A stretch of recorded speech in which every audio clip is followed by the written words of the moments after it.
Legión. William Peter Blatty.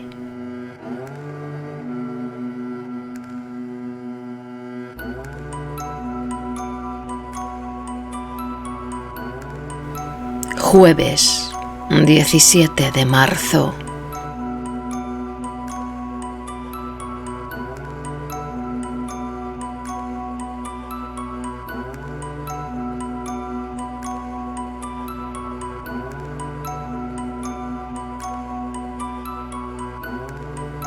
Capítulo 11.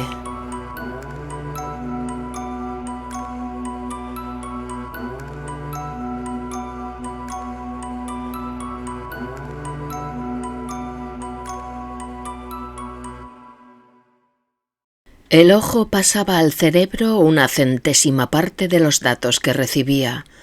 Las posibilidades de que lo que transmitía fuesen debidas a la casualidad era una milmillonésima de una milmillonésima de milmillonésima del 1%. La recepción sensorial del dato era igual para todos. ¿Qué es lo que decidía lo que debía transmitirse al cerebro? Un hombre decidía mover la mano. Sus respuestas motoras se dispersaban por neuronas, que a su vez eran disparadas por otras que conducían al cerebro. Pero, ¿qué neurona decidía tomar aquella decisión? Suponiendo que la cadena en el disparo de neuronas pudiera prolongarse por las miles de millones de neuronas del cerebro, cuando se llegaba al final de ellas, ¿qué quedaba de lo que había puesto en marcha el acto libre de la voluntad de un hombre? ¿Podría decidir una neurona? ¿Primera neurona no disparada? ¿Primer decididor no decidido? ¿O quizás era todo el cerebro el que decidía? ¿Daría eso a todo el conjunto lo que no poseía ninguna de sus partes? ¿Podrían 0 veces miles de millones rendir más que un cero?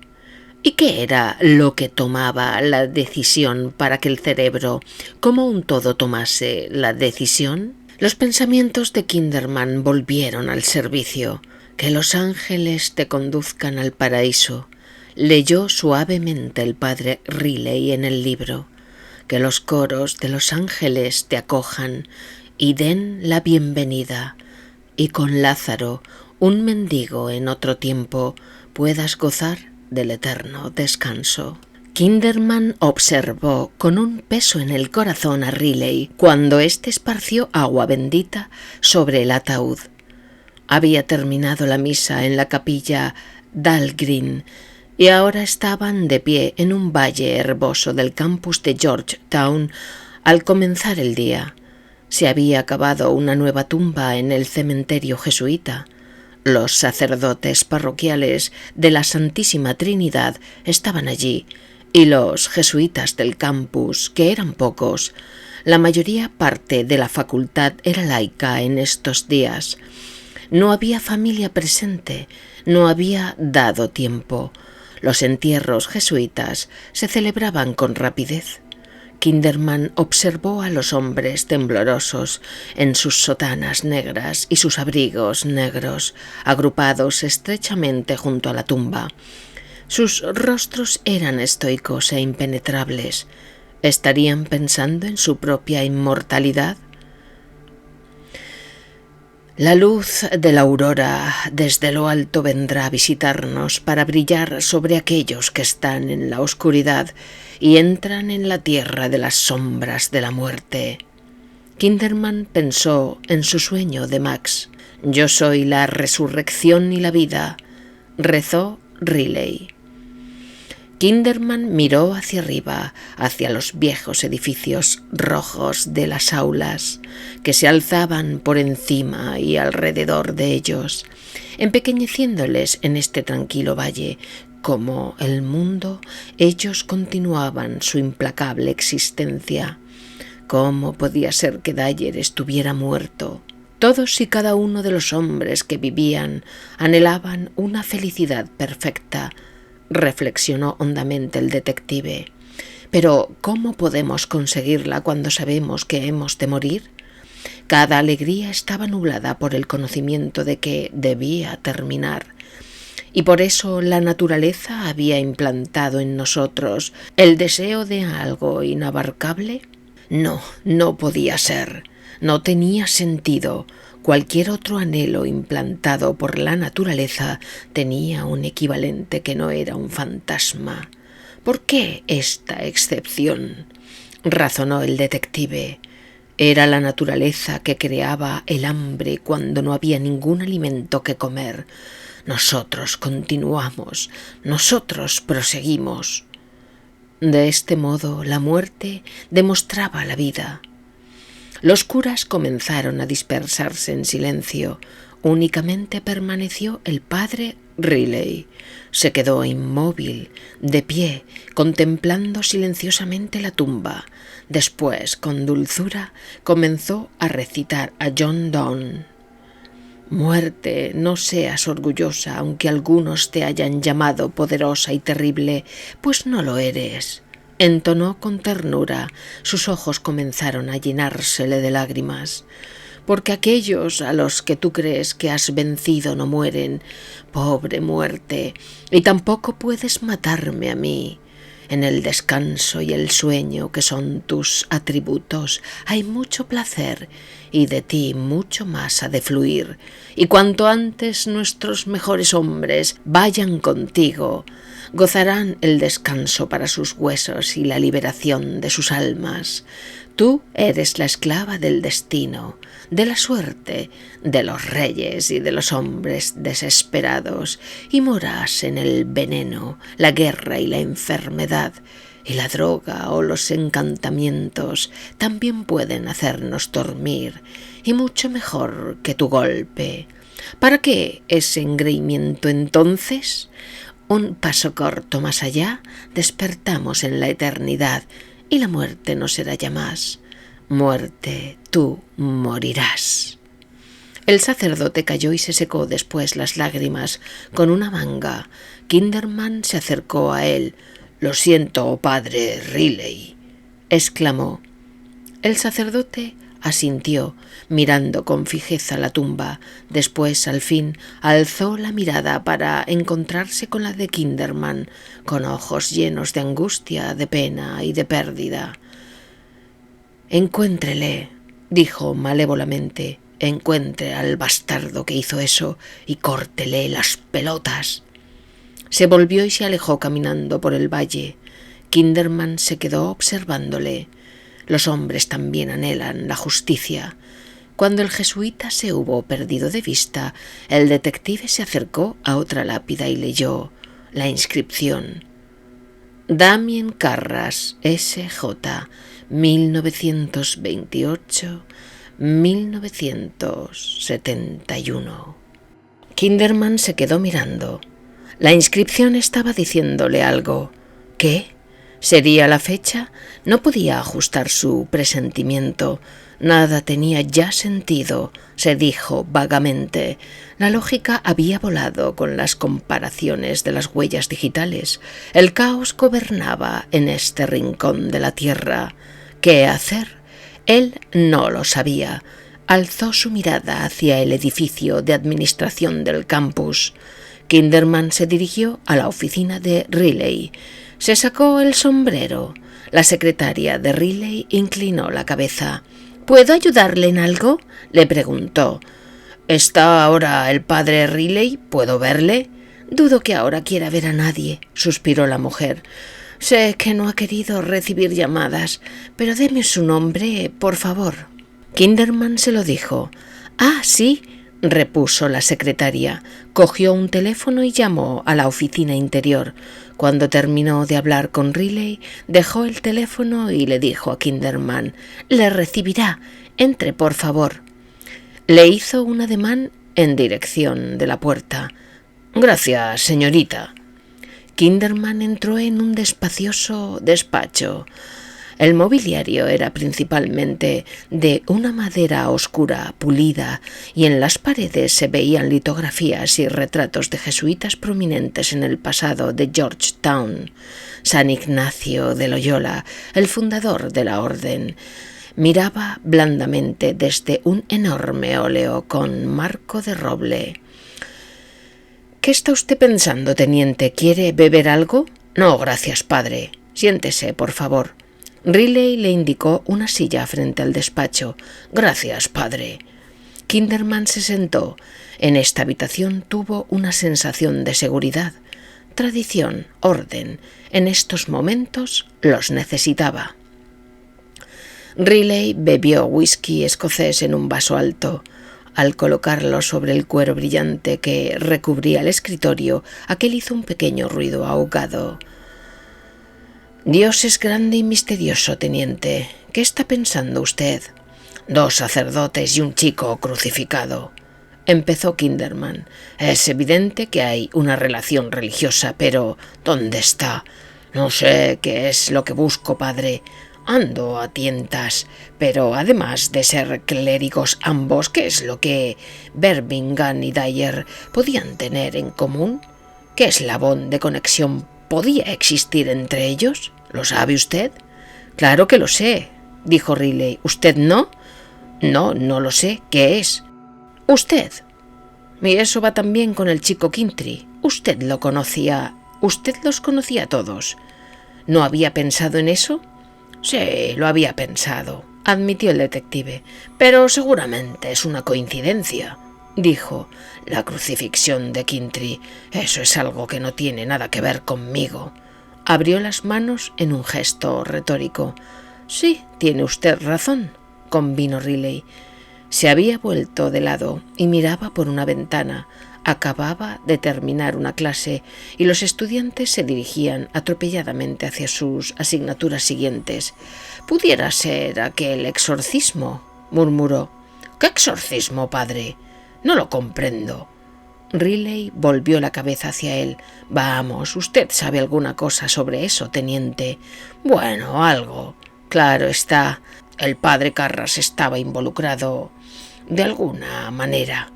«Si usted quiere llamar a la muerte estar involucrado», exclamó Riley. Miró nuevamente por la ventana. Damien era uno de los exorcistas. Joe Dyer conocía a la familia de la víctima y Ken Birmingham dio permiso a Damien para investigar y después le ayudó a escoger al otro exorcista.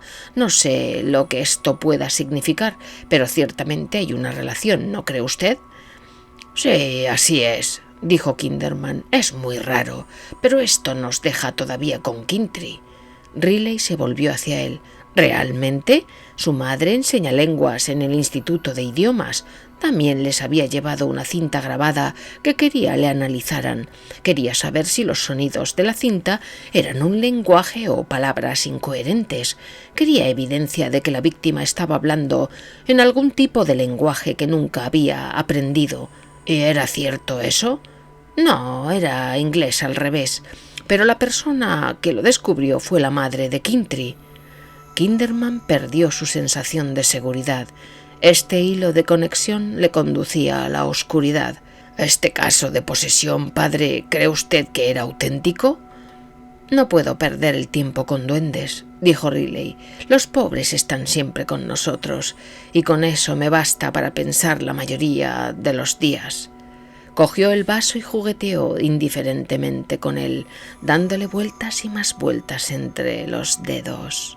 «¿Cómo pueden hacerlo, teniente?», preguntó con suavidad. Kinderman vaciló antes de responder.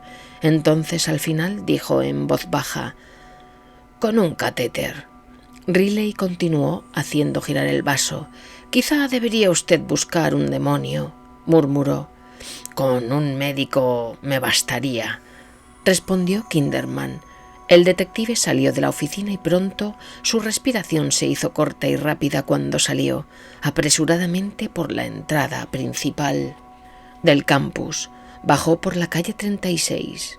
La lluvia acababa de cesar y las aceras de enlosado rojo brillaban con la humedad. En la esquina se volvió hacia la derecha y fue directamente hacia la estrecha casa de Amfortas. Observó que todas las cortinas estaban corridas. Subió los peldaños de la entrada y apretó el timbre. Pasó un minuto, pulsó de nuevo, pero nadie acudió. Kinderman no quiso insistir. Dio la vuelta y se dirigió hacia el hospital, perdido en un laberinto, pero moviéndose con prontitud, como si confiase que la acción podía generar pensamientos. En el hospital, Kinderman no pudo encontrar a Atkins. Ninguno de los policías sabía dónde estaba. El detective se dirigió al despacho de neurología y habló con la enfermera que estaba de servicio, Jane Hargaden. Kinderman le preguntó por Amfortas. «¿Sabe usted dónde podría encontrarle, por favor?», pidió. «No, ya no hace las rondas», le explicó Hargaden. «Sí, ya lo sé, pero algunas veces todavía viene. ¿No le ha visto usted?» «No, no le he visto. Permítame comprobar en su laboratorio», dijo la enfermera. Cogió el teléfono y marcó una extensión. Nadie respondió. Colgó el teléfono y dijo: «Lo siento». «¿No se habrá ido de viaje?», preguntó Kinderman. «Realmente no podría decírselo. Aquí tenemos algunos recados para él. Un momento que los comprobaré». Hargaden se acercó a un mueble con pequeños compartimentos abiertos y de uno de ellos extrajo un grupo de notas escritas. Las repasó y después se las entregó a Kinderman. «Puede verlas usted mismo si quiere». «Gracias». Kinderman examinó los mensajes. Uno procedía de una casa suministradora de equipos médicos con respecto a un pedido para una sonda láser. El resto eran llamadas de un mismo individuo, un doctor Edward Coffey. Kinderman sostuvo en alto una de las notas y la mostró a la enfermera. «Es igual que las otras», manifestó. «¿Podría quedármela?» «Sí», respondió ella. Kinderman se metió la nota en el bolsillo y entregó las otras a la enfermera. «Le estoy muy agradecido», manifestó. «Entretanto, si viera usted al doctor Amfortas u oye de él, le diría que me llame, por favor». Le entregó una tarjeta profesional. «A este número», le señaló. «Muy bien, señor». «Gracias». Kinderman se volvió y se encaminó hacia los ascensores. Presionó el botón marcado abajo. Llegó el ascensor y después que hubo salido una enfermera entró él. La enfermera volvió a entrar entonces. Kinderman la recordó. Era aquella que le había mirado tan extrañamente la mañana anterior. «¿Teniente?», le dijo. Tenía el ceño fruncido y su comportamiento era vacilante. Se cruzó los brazos sobre el pecho sujetando el bolso de piel blanca que llevaba. Kinderman se quitó el sombrero. «¿Qué puedo hacer por usted?». La enfermera miró a lo lejos. Parecía insegura. «Pues no sé. Es una especie de locura», titubeó. «No sé». Llegaron al vestíbulo. «Veamos, busquemos algún lugar y hablemos», le dijo el detective. «Me parece que soy una tonta. Es algo...». Se encogió de hombros. «Bueno, no sé». La puerta del ascensor se abrió, salieron y el detective condujo a la enfermera a un rincón del vestíbulo, en donde se sentaron en unas butacas azules Naugahyde. «Realmente es terriblemente estúpido», repitió la enfermera. «Nada es estúpido», la tranquilizó Kinderman. «Si alguien me dijese en este momento el mundo es una naranja, no le preguntaría de qué especie, y después de eso, ¿quién sabe qué es qué a estas alturas?». Echó un vistazo al nombre que ella exhibía, Christine Charles. «¿De qué se trata, pues, señorita Charles?». Ella soltó un bufido entre los labios. «No se preocupe», dijo el detective. «Vamos, ¿de qué se trata?». La mujer alzó la cabeza y se encontró con la mirada de Kinderman. «Yo trabajo en psiquiatría», empezó. «El pabellón de perturbados. Y... ¡ay, ese paciente!». Alzó los hombros. «Yo no estaba allí cuando entró. Fue hace muchos años», siguió ella. 10 o 12. Lo miré en el archivo». Estaba buscando en su bolso y finalmente sacó un paquete de cigarrillos. Extrajo uno y lo encendió con una cerilla. Tuvo que intentarlo varias veces antes de que el fósforo prendiese. Desvió la cabeza y sopló el humo formando una gruesa columna gris. «Lo siento», dijo. «Siga, por favor». «Bueno, pues ese hombre, la policía le había recogido en la calle M. Él merodeaba por allí como aturdido. No podía hablar, supongo, y no llevaba carné de identidad. Bueno, sea como sea, acabó aquí con nosotros». Aspiró nerviosamente del cigarrillo. Se hizo el diagnóstico de catatónico, aunque quién demonios sabe. Le soy franca. De todos modos, el hombre nunca habló durante todos esos años y le mantuvimos en el pabellón abierto. Hasta recientemente. Enseguida llegaré a eso. Este hombre no tenía nombre, de modo que le inventamos uno. Todos le llamamos Tommy Sunlight. En la sala de recreo, el hombre estaba todo el día pasando de una a otra silla simplemente para sentir la luz del sol. Nunca se sentaba en la sombra si podía evitarlo. Se encogió nuevamente de hombros. Había algo de gentileza en él, pero de pronto todo cambió, como le he dicho. Alrededor del primer año comenzó a salir de su reserva, supongo, y entonces poco a poco empezó a hacer unos ruidos como si quisiera hablar. Tenía la cabeza clara, creo, pero no había utilizado su aparato bucal durante tanto tiempo que solo consiguió gruñidos y gemidos durante algún tiempo. La enfermera se inclinó sobre un cenicero y apagó el cigarrillo con unos golpes rápidos, duros. «Dios mío, estoy haciendo una historia tan larga de nada». Miró al detective otra vez. Resumiendo, al fin se volvió violento y tuvimos que aislarle. Camisa de fuerza, celda acolchada, toda la panoplia. Y ha estado allí desde febrero. Teniente, de modo que no hay forma alguna en la tierra de que esté involucrado, pero él dice que es el asesino Géminis. ¿Cómo dice usted? Ese hombre insiste en que es el asesino Géminis, teniente. Pero usted dice que está encerrado. Sí, eso es cierto. Quiero decir que por eso dudaba en contárselo. Podría haber dicho igualmente que es Jack el Destripador. ¿Lo comprende? ¿Y qué? Pero es que... Su voz se fue apagando. Sus ojos parecían turbados y vagamente distantes. Bueno, supongo que fue lo que le oí decir la semana pasada, siguió la chica. Un día, cuando le daba su toracine. ¿Y qué dijo ese hombre, por favor? El sacerdote. La admisión en el pabellón de perturbados estaba controlada por una enfermera situada en un compartimento circular, rodeado de cristal. Aparecía instalado en el centro de un espacio cuadrado que formaban la confluencia de 3 pasillos. La enfermera pulsó un botón y una puerta metálica se abrió deslizándose. Temple y Kinderman entraron en el pabellón y la puerta se cerró silenciosamente detrás de ellos. «No hay modo alguno de salir de aquí», dijo Temple. Su humor parecía irritado y era brusco. «O bien ella te ve por la ventana de su puerta y aprieta el botón para que salgas, o bien se ha de conocer la combinación de 4 dígitos que todas las semanas se cambia. ¿Desea usted verle todavía?», demandó. «No puede hacer ningún daño». Temple le miró con incredulidad. «La celda de ese hombre está cerrada con llave. Está dentro de una camisa de fuerza, con las piernas ligadas».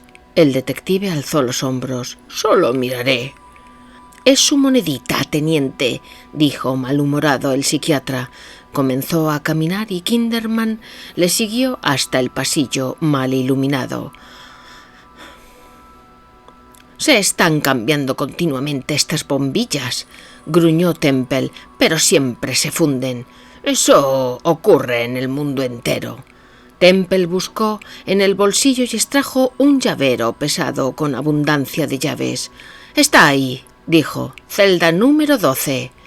Kinderman miró por una ventana que solo era transparente en una dirección. Vio una habitación acolchada, amueblada escasamente, con una silla de respaldo alto, un lavabo, un retrete y un surtidor de agua. En un camastro junto a la pared al fondo de la habitación había un hombre sentado, metido en una camisa de fuerza. Kinderman no podía verle la cara. La cabeza del hombre estaba caída, apoyada contra su pecho, y su largo cabello negro le caía en mechas pegadas, oleosas. Temple abrió la puerta con la llave. Hizo un gesto para invitarle a entrar. «Le invito», dijo. «Cuando haya terminado, pulse el timbre que hay junto a la puerta. Haré acudir a la enfermera. Yo estaré en mi despacho», explicó. «Dejaré la puerta abierta». Echó una mirada de disgusto al detective y se alejó con su paso saltarín por el pasillo. Kinderman entró en la celda y cerró con suavidad la puerta detrás de él. Del centro del techo colgaba un cable con una bombilla desnuda. Sus filamentos eran débiles y arrojaban un brillo azafranado por la habitación. Kinderman miró el lavabo blanco. Un grifo goteaba lentamente, una gota pausada. En el silencio, su sonido era pesado y claro. Kinderman se encaminó hacia el camastro y se detuvo. «Ha tardado mucho usted en llegar aquí», le dijo una voz. Era baja y había susurros en sus acentos. Era sarcástica. Kinderman parecía perplejo. La voz le resultaba familiar. «¿Dónde he oído con anterioridad esa voz?», se preguntó. «¿Señor Sunlight?», preguntó. El hombre alzó la cabeza y cuando Kinderman miró aquellas facciones oscuras, retrocedió estremecido un paso, perplejo. «¡Dios mío!», jadeó. Su corazón comenzó a palpitar alocadamente. La boca del paciente estaba desfigurada en una mueca. «Es una vida maravillosa», se mofó. «¿No cree usted?». Kinderman retrocedió ciegamente hacia la puerta, tropezó, se volvió, apretó el timbre para llamar a la enfermera y después salió disparado de la habitación con la cara lívida. Corrió hasta la oficina de Freeman Temple. Amigo, ¿qué le sucede?», preguntó Temple, frunciendo el ceño, cuando Kinderman entró como una tromba en su oficina. Sentado en su escritorio, dejó a un lado el último ejemplar de una revista psiquiátrica y observó al detective, jadeante y sudoroso. «Siéntese, no tiene usted buen aspecto, ¿qué le pasa?». Kinderman se hundió en una butaca.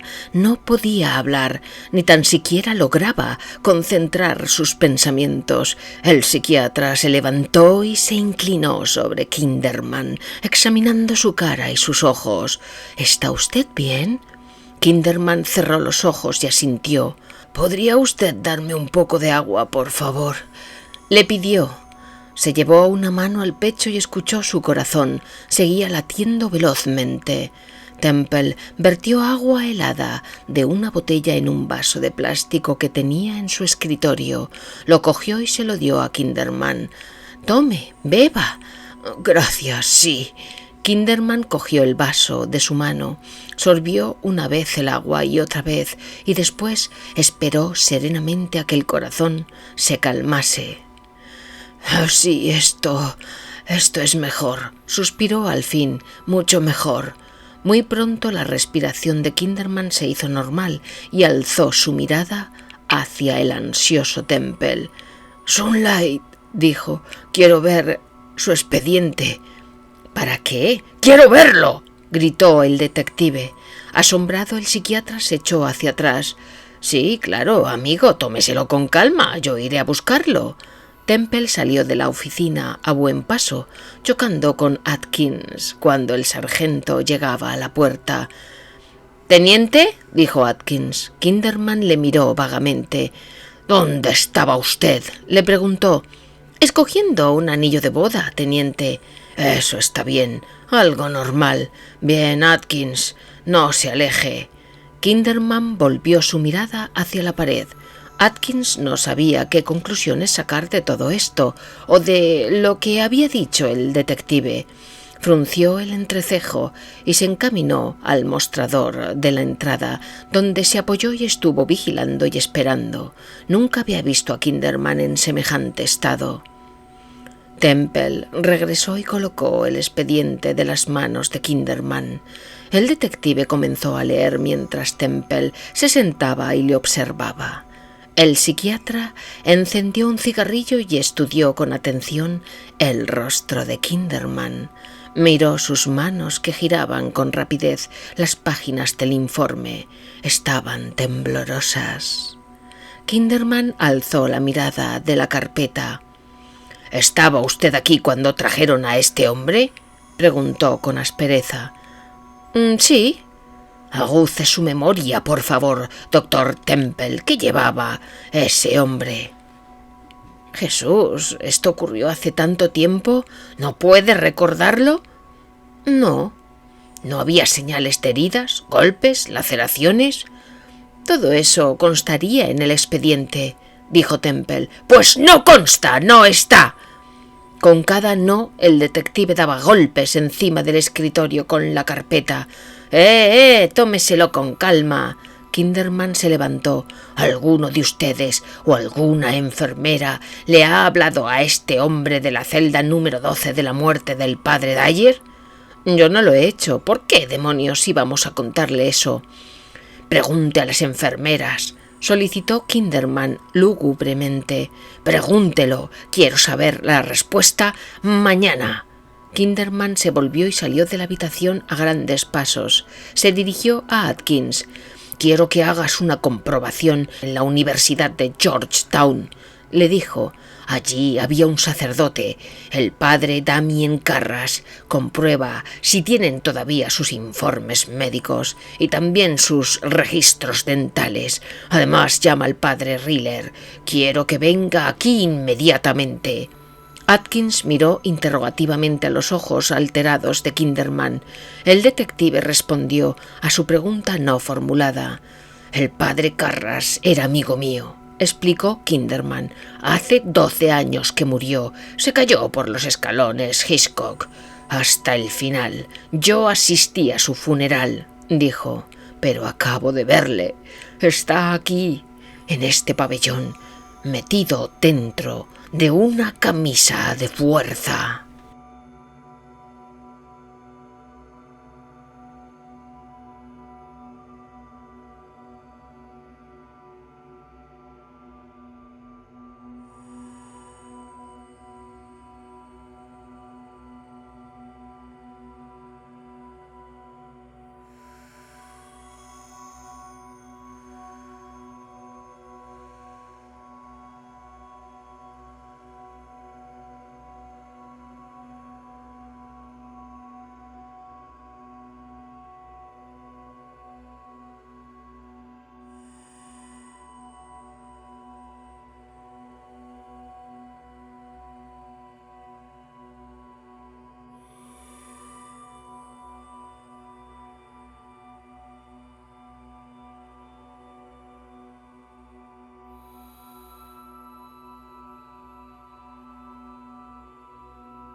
Capítulo 12.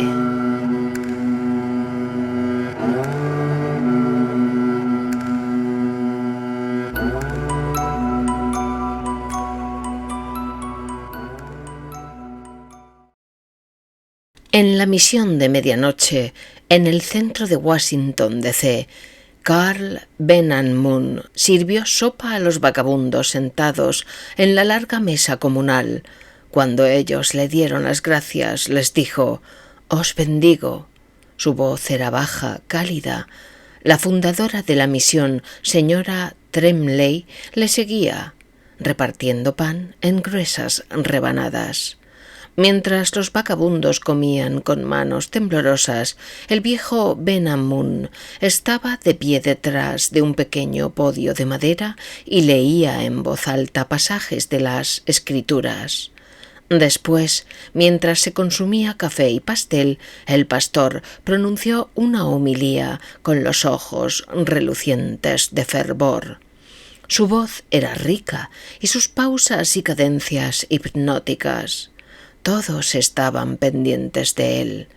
La señora Tremley miró a su alrededor, contemplando las caras de los desamparados. Uno o dos de ellos dormitaban, vencidos por la comida y la tibieza de la habitación, pero los otros estaban fascinados y sus caras relucían. Un hombre lloraba.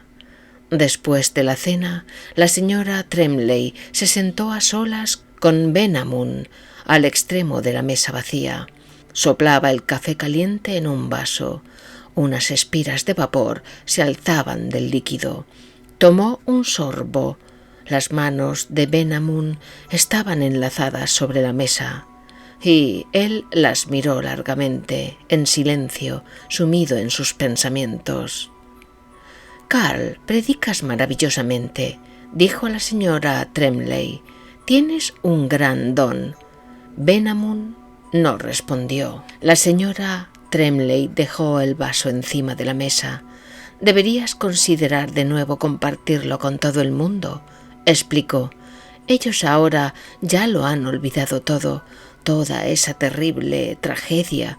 Deberías comenzar de nuevo tu ministerio público». Durante algún tiempo el viejo Ben-Moon no se movió. Cuando finalmente alzó la mirada y se encontró con la de la señora Tremley, dijo con suavidad: «He estado pensando en hacer precisamente eso».